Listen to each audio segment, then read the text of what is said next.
Magandang umaga sa lahat.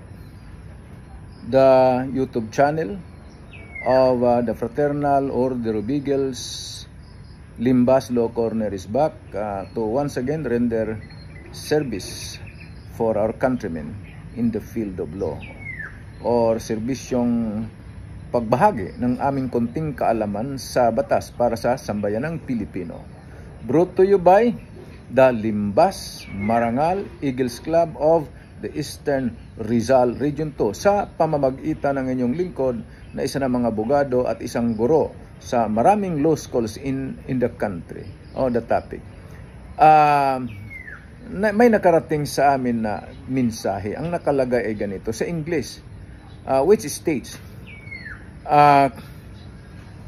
cases that is within the jurisdiction of the PNP and Regional Trial Court, RTC yung nakalagay, should not be handled by the Senate. Yun yung nakasaad. Nagkakaroon lang ng misconception or misunderstanding. Yung katotohanan, wala namang kapangyarihan talaga yung Senado, even the House of Representatives, to try, hear, and decide administrative as well as criminal cases. Wala silang kapangyarihan yan. Ba't nagkakaroon ng misunderstanding among us Filipinos? Kasi nga kung nakapanood kayo ng mga proceeding tungkol sa pag-imbestiga ng Senate at House of Representatives, ang pagtatanong kasi parang may mga kaso na yung tao. Sa katotohanan, yung mga tanong na tinatanong ng mga senador at congressman doon, hindi naman pwedeng gawin yan sa hukuman. Kasi mag-o-object. Halimbawa, usual tanong o leading question, mag-o-object yung kabila. Objection, Your Honor. The question is leading. The objection, Your Honor. The question is misleading.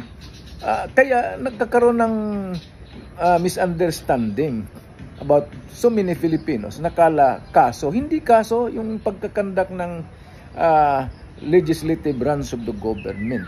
They are simply conducting an investigation in aid of legislation para makagawa sila ng batas, yung relevant or pertinent laws doon sa inimbestigahan nila. O kaya, if there is already an existing law, so that the House of Representatives or the Senate can what?